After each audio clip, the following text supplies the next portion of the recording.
My wife has been acting really strange these past few days. I already told her that I am going to wait until she has her memory back, but she was such a tease and I don't know when I will be able to resist her. She doesn't know what she does to me every time she starts to flirt. And that time when I went out of the bathroom, I feel like deja vu. Only it was her who wanted to see me naked instead of me, and I ran to walk-in closet to get away from her while I succeeded in making love to her. For I don't know how many times. She's irresistible, and I know I am such an idiot to reject her every time. Making love to her is what I wanted to do ever since I saw her again, especially after she told me about my age and called me old. Oh, I wanted to prove to her that I could still keep up with her. The meeting with Max and the others was a success. Ginabi na kami ng gusto pero naipabot na rin namin sa pulis lahat ng mga plano namin. I'm tired but I know that my wife is waiting for me with her teasing, so I got reeled up and started to think kung ano na naman kayang nasa isip niya para lang matuloy-tuloy na ang aming paglalabmaking. Minsan, naiisip ko na madadatnan ko siya nakahiga sa kama na walang damit. But then, naisip ko din na baka magalit na ito sa kanya kapag tinanggihan ko pa siya. Although I'm not sure kung magagawa ko pang makapagpigil pag gano'n ang nangyari. Nagmamadali na akong umakyat ng aming silid. Pagdating ko ng bahay, tahimik na't alam kong tulog na din ang lahat. Hindi na ako dumaan sa silid ni Lil Ali dahil kasama niya doon si Mia, sigurado ako. Kaya lang gano'n na lang ang pagkadismay ko na makita kong tulog na tulog si Isabel pagkabukas ko ng pinto at mapatingin sa kama. Ang nakakainis pa doon, nakapajama ito na nangangahulugan na she's not really going to do her task tonight. Hindi ko alam kung ikatutuwa ko ba yun o hindi. At least, I didn't need to reject her again and saw disappointment on her face. Dahil tulog na si minabuti ko maglinis na rin ng katawan at matulog na din. Wala na din ako magagawa. Malamang nga ay nagsawa na ito sa pangaakit sa akin at naubusan na ng paraan. Humiga ako sa tabi niya at niyapos ito and I felt so happy when she squeezed herself in my arms and inhaled my scent. Napangiti tuloy ako dahil para talaga siyang bata kapag ginagawa niya yun. Kahit na feeling disappointed ay nakatulog pa rin ako na mahimbing. Kinaumagahan ay ang mukha niyang nakangiti ang bumungad sa akin. I smiled and kissed her. "Good morning, baby," sabi ko pagkatapos. "Good morning," ang bati din niya. I was a little skeptical because of the way she looked at me. It was as if she was planning to do something na hindi ko mawari. Iba kasi ang paraan ng pagkakangiti, parang ngiting tagumpay. Did something happen? Ang tanong ko na ikinakunot ng kanyang noo. "You look extra happy," I added. "Is that bad?" Ang tanong niya na mabilis na ikinailing ko, sabay sabi, "No, it's not what I mean. I just thought that something good happened, which you are not telling me and keeping it to yourself." "Oh," she replied and then smiled again. "Nothing happened. I'm just happy." Sabi pa niya, "It should be fine, right? As long as she is okay, it's alright." Tumayo na ako sa pagkakahigat, ganon din siya. "How's your meeting with Andrew?" Ang tanong niya. Tumingin ako sa kanya nang papasok na ako ng bathroom, hoping that we will be able to get Alfredo this time. Sagot ko. Napangiti siya at sinabing sana nga. "You had been too worried for me and for Lil Ali. And I think you're getting older than you already are because of that." Sagot naman niya. "Did you really have to say that? Is it part of your plan so I could succumb to your temptation?" I asked. "I don't mean anything about that." Sabi niya, "What I said was true because of your worries. Wrinkles had been added to your face which made you look old. Do you think you could still get another woman if you continue to worry like that?" "Stop it, baby. I don't have any plans on taking or seeing another woman. You are more than enough. And if you are worried that I won't be able to keep up on you in bed, you better think again." I replied, "Oh, my age won't help you to make love to you now, but I warn you, once you get my memories back, I am going to go all out and vent you. All my frustrations from you teasing, and there's no part of your body that will be left untouched, unlicked, unsucked, and unkissed," I continued. "Lastly, you will be going out of this room with you in my arms because you won't be able to stand on your feet when I'm done. Let me rephrase that. When I rest for a bit." Namula na ng gusto ang kanya mukha dahil sa mga sinabi ko at gusto kong matawa sa kanya. Akalain mo, matapos sa mga panunukso niya ay nakaramdam pa rin siya ng hiya sa akin pagdating sa ganoong bagay. Kaya naman hindi ko napigilan ng sarili ko na halikan siya ulit bago ako tuluyang pumasok sa aming bathroom. That should keep her quiet for a while, I guess. Nasa opisina na ako. Si Isabel pa rin ang nasa isip ko. So there's no turning back for Manny ang narinig kong sabi ni Vincent.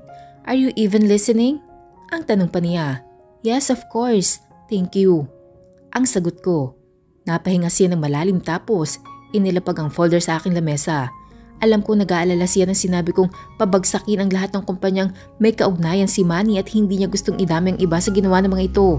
Kaya nga lamang hindi mangyayari iyon dahil halos lahat sa mga kumpanyang iyon ay siya ang major shareholders, kaya naman siguradong apektado ang lahat. Naaawa si Vincent sa mga maliliit na kumpanya kaya naman ganoon ang reaksyon niya. Before you say anything, I get your point. That's why I'm going to ask you to look into those companies and ask them if they want our help. Napangiti siya pagkatapos ay tumango. I thought you already forgot. How can I? When my wife is at home, she always reminds me, not directly though, to be a good person. Should I thank her? Ang tanong niya, nangisi-ngisi. You like how she holds me in her hands. So much. Ang sagot niya na walang kagatol-gatol. Nakuha na rin ni Isabel ng tuluyan ang kanyang kalooban kaya naman mas lalo ko siyang minahal. Nakita ko kung paano siya naging palagay sa mga kaibigan ko nang walang halong kaartihan o pagnanasa man lang kagaya ng ibang mga babaeng nakilala at nakaharap ko. My friends were all good, looking and had their own fair share of affairs, so it would not be surprising if she would feel attracted to them.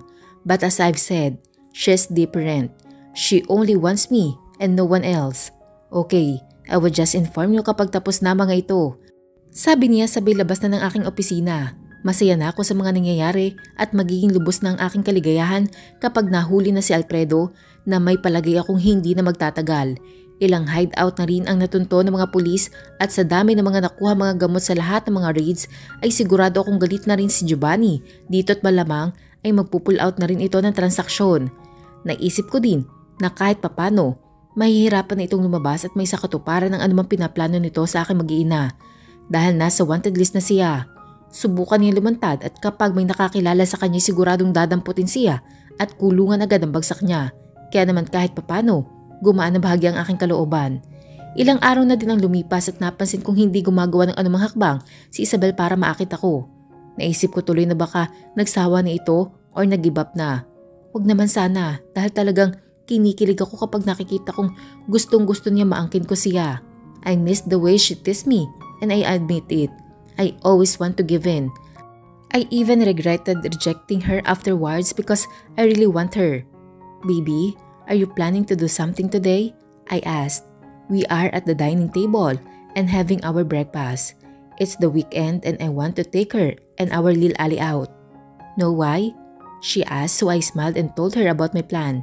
She agreed immediately and I can see that she was excited too.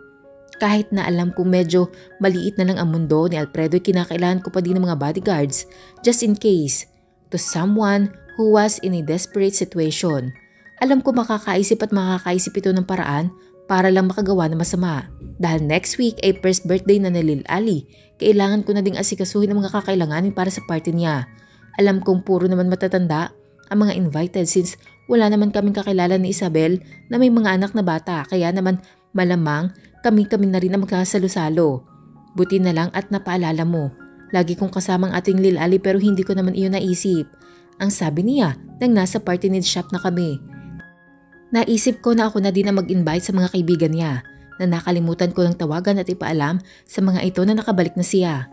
Siguradong sandamakmak na sermon ang aabutin ko, hindi lang sa kanila kung hindi maging sa maganda kong asawa kapag nagbalik na ang alaala niya. I will never forget that day, baby. You don't know how miserable I was after. Ang sabi ko naman at nakita kong medyo lumamlam ang kanyang mukha. I don't blame you for it, so don't be sad. It was my own recklessness, so don't need to feel sorry. Ang sabi ko agad. Fine, she replied. I'll just go to the restroom, sabi niya pagkatapos. Hawak ko si Lil Ali at bala kong samahan namin siya kaya lang. Stay here. Doon lang banda ang restroom, sabi niya tapos tumalikod na. Tiningnan ko si Charlie and motioned him to follow her. Hindi naman hanggang sa restroom mismo. basta lang makita lang siya. May 10 minutes na nakakalipas at hindi pa rin bumabalik si Isabel. Nilingon ko ang lugar kung saan nandoon ang restroom at napansin kong nandun pa rin si Charlie at nakatayo. Hindi na ako nakatiis at nilapitan ko siya habang buhat-buhat ko si Lil Ali. "Sir," ang bati niya sa akin. "She's not done yet?" Ang tanong ko tumango ito.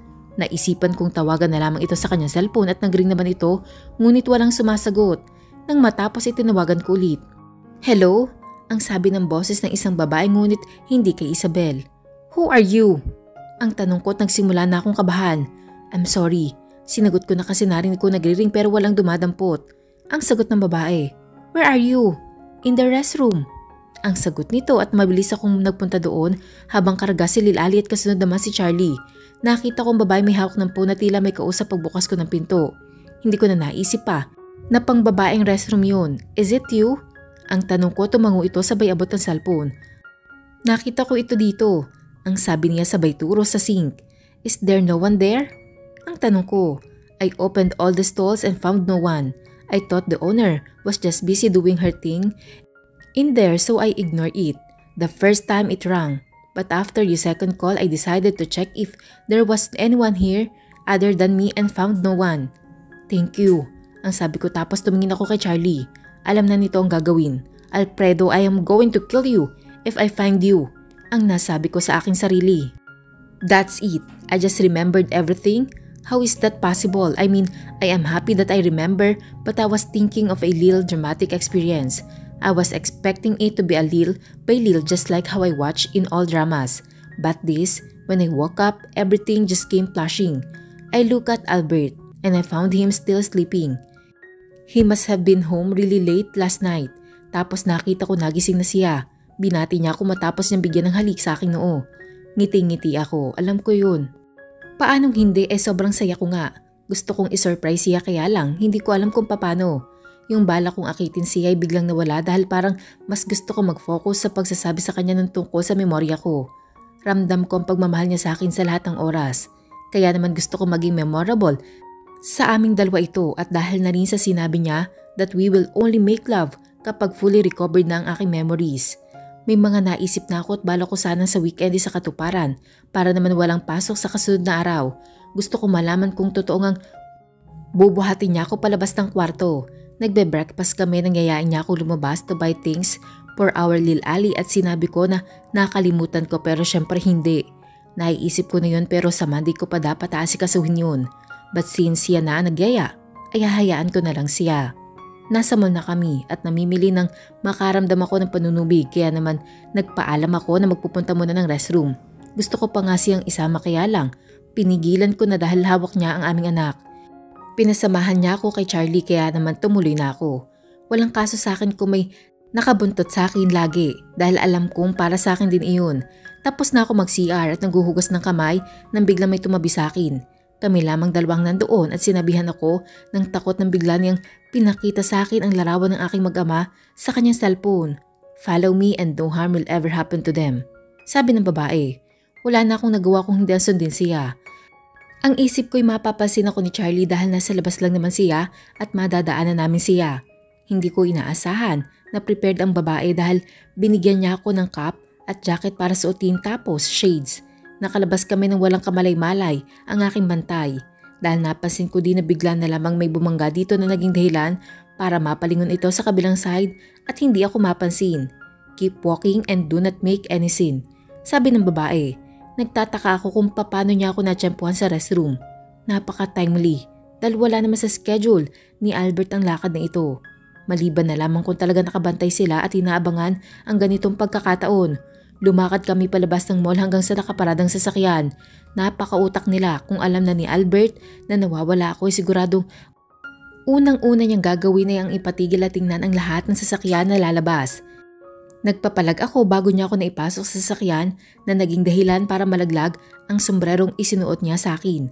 "Boss, nakuha na namin ang babae," ang sabi ng babae pagkapasok sa sasakyan. "Yes, boss," sabi pa niya bago humarap sa driver. Diretso sa hideout at tuluyan ng umusad ang sasakyan. "Pakawalan niyo ako!" Ang sigaw ko kasabay ng pagpalag habang nararamdaman kong itinatali ng babae ang aking mga kamay sa likod ng may upo niya ako sa isang upuan. Sa palagay ko ay may isang oras din kami nagbabiyahe. Ang hideout nila hindi nalalayo sa tipikal na kuta ng mga masasamang loob sa pelikula. Isang abandonadong warehouse sa kung saan hindi ko alam dahil piniringan ako nang nagsimula ng umandar ang sasakyan. Magulo, mabaho at parang walang budget ang mga ito. Hindi naman sa pag-iinarte pero iyon talaga ang palagay ko. Hindi ko alam ang balita kay Alfredo. Pero sa pagkakaalam ko, mayaman ito. Dahil sa mga illegal na drugs na negosyo nito, so malamang hindi siya may pakana nito. Kung hindi siya sino? May iba pa bang kaaway ang asawa ko? Kung ako sa'yo, manahimik ka na lang. Kung gusto mo pang tumagal kahit konti ang buhay mo. Ang sabi ng babae. Sino may kagagawa nito? Sino nag-utos sa'yo para gawin ito? Anong ginawa mo sa mag-aama ko? Ang sunod-sunod kong tanong na naging dahilan ng pagtawa niya. Sa tingin mo, may magagawa kami sa mataong lugar na yun? Sa dami ng tauhan ni Albert na nakapaligid, siguradong hindi kami habubuhay ng mga yun. Ang sagot nitong tila nangiinis. Pero ibang usapan na kung pumalag ka. Siguradong magkakaputukan para lang masigurong may mawawala sa mag-ama mo. Kahit na malagasan kami. Lalo na kung nabawi ka sa akin ng bantay mo. Ang dagdag pa nito. Naisip ko na sagad sa buto ang kasamaan nito at wala itong hindi gagawin para sa ikatutupad ng kanilang plano, kaya naman nanahimik na lang ako at hinintay sa kung anumang binabalak nila. Randy, abangan mo na ang iba pa, ang sabi ng babae sa driver ng sasakyan at tumango ito bago tuluyang lumabas ang bodega. Maya-maya'y konti ay bumuka sa malaking pintuan. Para kasing lumang bodega ang lugar kaya naman masyadong malaki ang pintuan. Yung ini-slide parang warehouse talaga, tapos nagsimula magpasukan ng mga lalaki. May nangunguna sa kanila. Hindi ko pa masino nung una dahil nang katalikod siya sa liwanag at nang makalapit ay napagtanto ko matandang hukluban na iyon. Na siya nga pala may kagagawan. Walang Diyo talaga oh. Ayaw talagang tumigil. Ang akala siguro ni Albert hindi kita makukuha sa kanya. Hindi niya alam na nandito ka, kung saan ko pinatay ang kapatid niya at ang lugar kung saan ko din papatayin ng asawa niya. Tapos ay ang anak niya hanggang sa wala na matira sa kanya. Ang sabi ni Alfredo na nakangisi. Mukhang demonyo ang tingin sa kanya at sa sobrang pag-aalala sa aking mag-ama ay hindi ko napigilan na magsisigaw. Walang yaka? Subukan mo lang na galawin ng kahit na sino sa mag-ama ko at makikita mong hinahanap mo. Ang nagmamatapang kong sigaw. Ano pang magagawa mo kung patay ka na? Ang sagot naman nito na nakangisi pa. Sa inis ko sa mukha niya ay hindi ko napigilang sabihin. Babangon ako at dudurugin kita. Hindi ko alam kung saan din napanood yun. Pero iyon lang ang naisip kong tugmang sabihin sa kanya. Dahil kahit talaga patay na ako, pipilitin ko mabigyan ng hustisya ang aking mag-aama. Sa kahit na anong paraan. Ang baby pa ng aking lilali ay gagawan pa niya ng masama nung hindi ako makakapayag. Kailangan ko makatakas. Hindi ko alam kung paano pero sisikapin ko. Sigurado akong dito ka pupuntahan ni Albert at siguradong matatapos na maliligayang araw mo dahil mahuhuli ka na niya. Ang sabi ko nagmamatapang pa rin. You think I didn't know that? Ang sagot niya. Sorry to say my dear pero may nakaredy na akong diversion para sa kanila. I already sent a beat that will lead them to another place. Ang dagdag pa nito pero alam kong hindi tanga ang asawa ko. Isa siya mafia leader at alam kong hindi niya ito madaling maloloko. Donita! Ang tawag niya sa babae. Hayaan mong pagsasaan nila ang babaeng yan. Siguraduhin mong naka-video para may maipadala naman tayong regalo sa mayabang na Albert na yun bago natin tuluyang patayin ang asawa niya. Yes, boss? Ang masiglang sagot naman ng babae na Donita ang pangalan. Grabe na ang takot at kaba ko at nagsimula na akong magpapalag sa kinauupuan ko tapos nakita kong kinuha niya kanyang cellphone. Ano? Ready na ba kayong makatikim na may asawa? Ang tanong ng babae sa mga nakangising lalaki. Ano ka ba naman, Donita? Nakikita mo ba kung gaano kaganda niyan? Jackpot na jackpot kami dyan. Ang eksaheradong sabi ng isa sa mga lalaki na nakadidiri ang pagkakangisi dahil sa mga bulok nitong ngipin. Hindi ko kailanman na-imagine na masasayaran ng bunganga niya na siguradong amoy puso negro ang aking katawan. O siya, bahala na kayo sa babaeng yan. Heto na ang cellphone. Ang sabi naman ni Donita, siguraduhin yung maganda ang pagkakakuha para naman hindi masabi ni Albert na pirated ang pinadala natin. Sabi pa na matandang hukluban na nakangisi. Nasaan na kaya ang buwisit na Randy na yon? Hindi na nakabalik. Ang narinig kong sabi ni Donita na nasa likuran ko. Oo nga, nasaan ang driver na yun? Mga pangit, nakita niyo ba si Randy? Susunod daw na pumasok kami. May maganda daw siyang kamera at tamang-tama sa plano ni boss. Ang sagot naman ng isa pang lalaki na isang bulati na lang yata ang pipirma at siguradong tepok.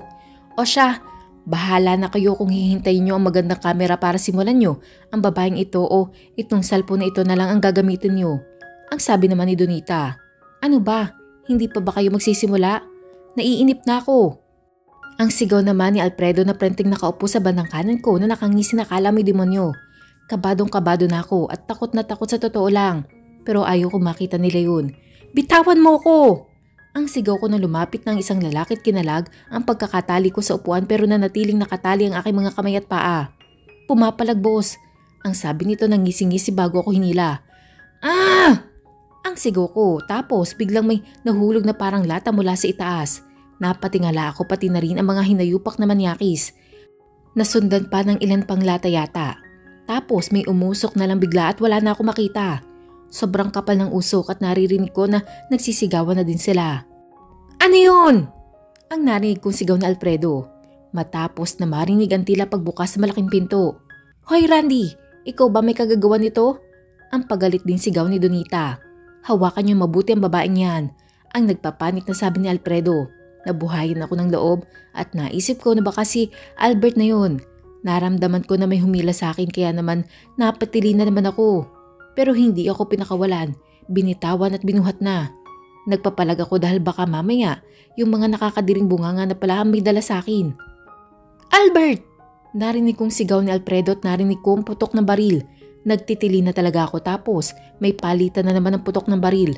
Napansin ko na nakalabas na kami ng bodega at laking tuwa ko na makita ko ang aking asawa pala ang may buhat sa akin. Nakita ko nang kangiti siya sa akin at hindi ko mapigilan ang sarili kong halikan siya. Albert, may tama ka! Ang sabi ni Vincent paglapit sa amin. Nagulat ako kaya naman kahit hirap na hirap ako ay pinilit ko makita kung saan siya natamaan. Set her free purse. Ang utos naman niya kay Vincent. No, take care of him, Vincent. Ang sabi ko na lumuluha na dahil nakita kong umaagos ang dugo mula sa likuran niya. Shh baby, I'm going to be fine. Ang sabi naman nito pero iiling-iling pa rin ako at umiiyak. Naramdaman ko may lumapit sa akin at kinalag ang tali sa aking kamay at paa habang patuloy pa rin ang barilan. Take care of him, Vincent, please. Ang nagmamakaawa kong sabi. Wala na akong pakialam sa nangyayari sa loob basta ang lahat ng atensyon ko ay na kay Albert na.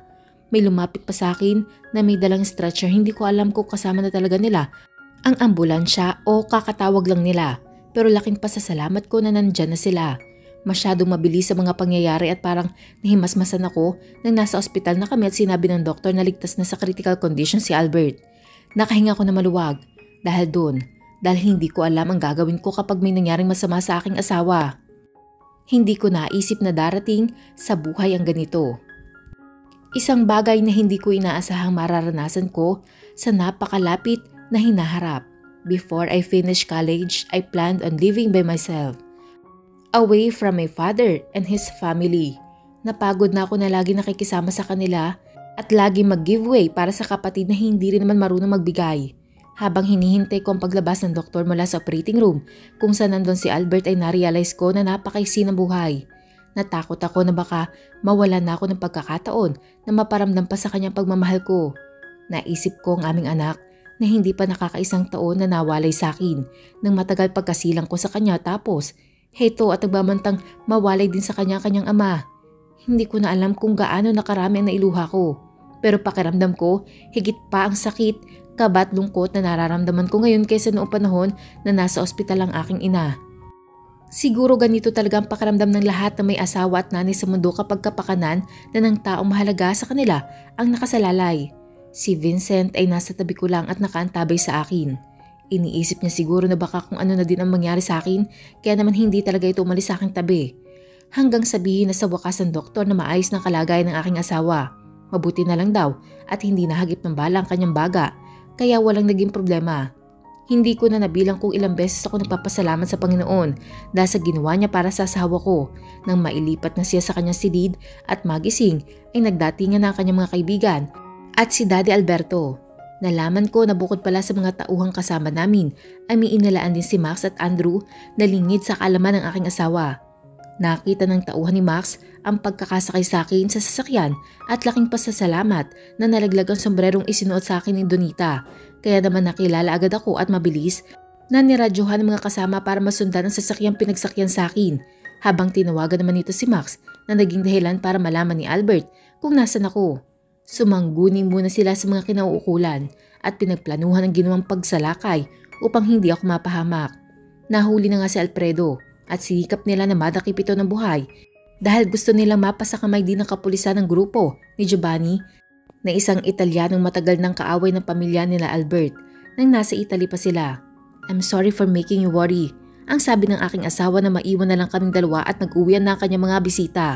"No, I'm sorry for making you worry. Lagi na lang kitang pinag-aalala. Ilang beses na ako nakidnap at naitulak. Nalagay sa panganib ang buhay at palagi kang nasa tabi ko every time na magigising ako," ang sabi ko sa kanya. Napatingin siya sa akin na tila may naiisip. Napangiti ako na maisip ko kung bakit. "Yes, my memories are back," ang sabi ko sa ngiti. "Since when?" ang tanong niya.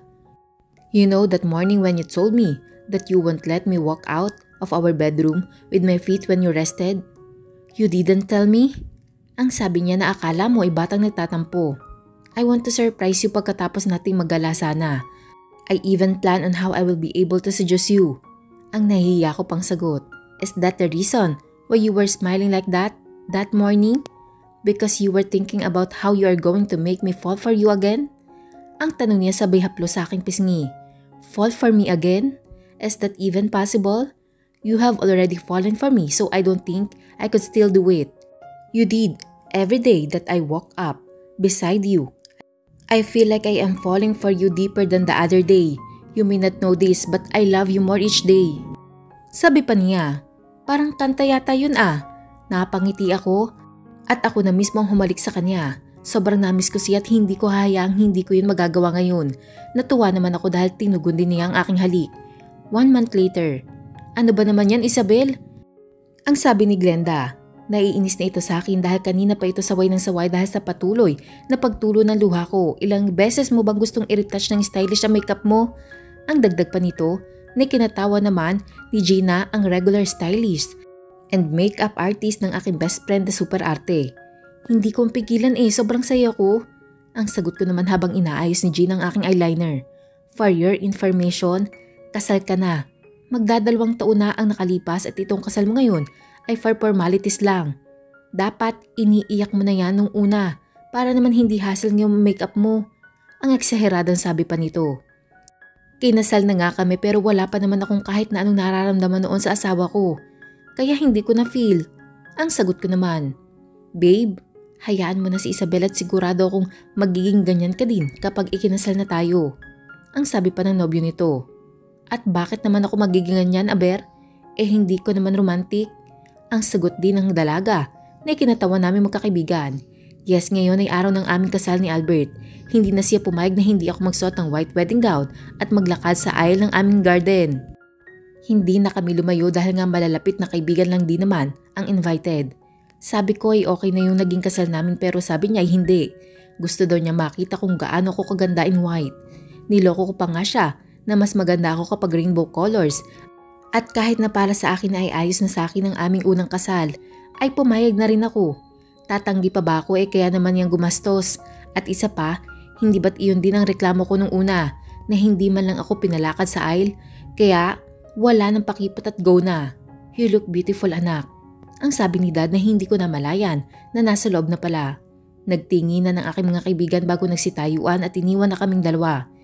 "Siguraduhin mong hindi ka i-retouch ni Gina ha?" ang babala pa ni Glenda na kinatawa ko na.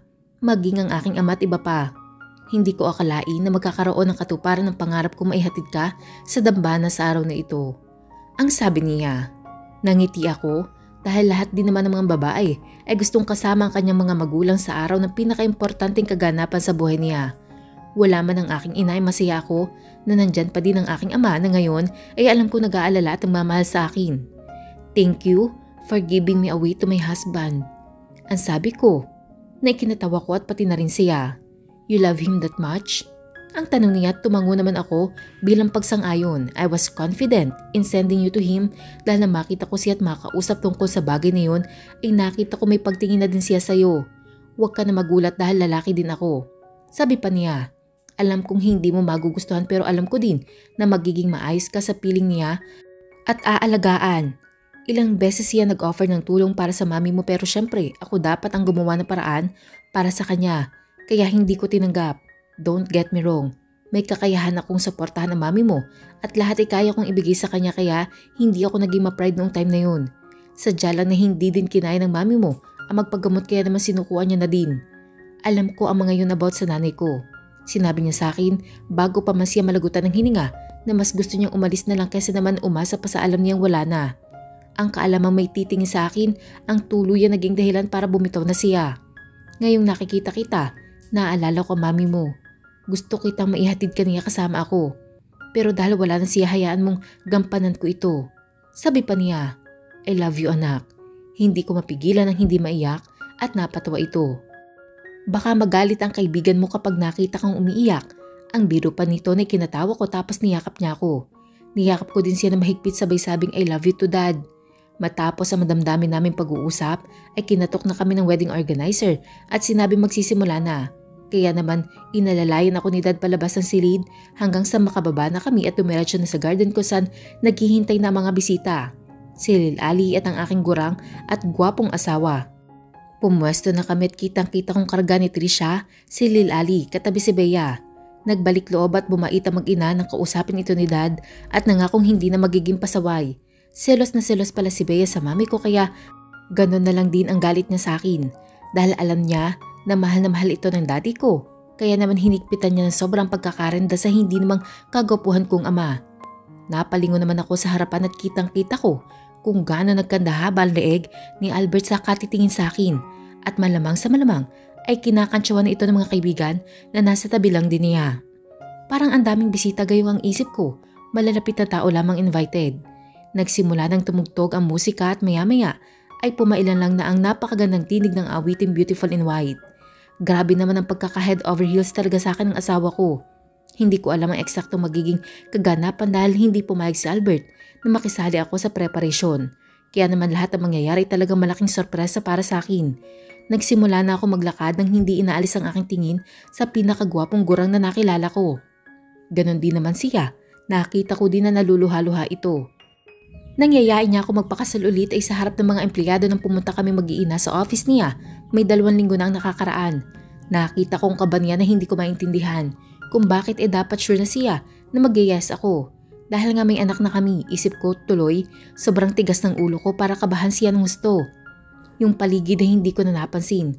Yung design, ang mga mukha ng mga bisita, wala akong nakikita kung hindi ang lalaking nasa unahan at naghihintay sa akin. Ganun pala yun. Kahit na anong preparation ang gawin mo pagdating sa araw na mismo ng kasal mo, hindi mo na makikita ang ganda nito. Dahil sa taong pinaka-importante sa buhay mo lang nakatuon ang buong atensyon mo. Nakalapit kami mag-ama sa kanya. At iniabot ni dad ang aking kamay sa aking asawa na ngayon ay kita ko nang umiiyak. Napangiti ako dahil ngayon at mas pwede ako mag-inarte.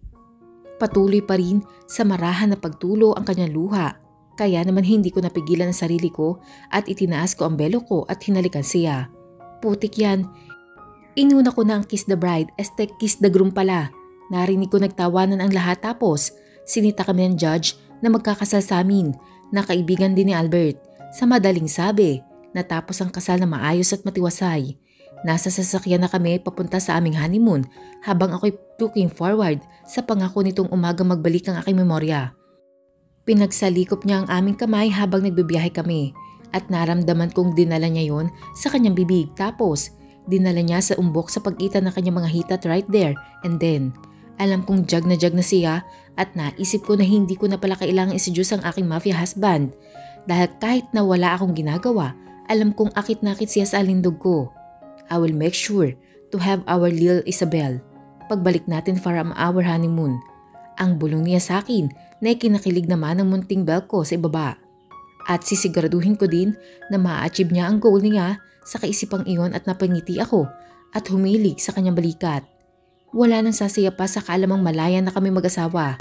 kasama ang aming Lil Ali at future Lil Isabel sa agam-agam kay Alfredo na ngayon ay nakakulong na habang buhay. What a feeling! Ganito palang pakiramdam ng alam mong papunta na kayo sa happily ever after. It's indescribable. Dito na po natatapos ang kakaibang story ni Albert at Isabel. Salamat po muli sa suporta nyo sa Matic Stories. Hanggang sa muli po. Advance Merry Christmas and Happy New Year po. God bless!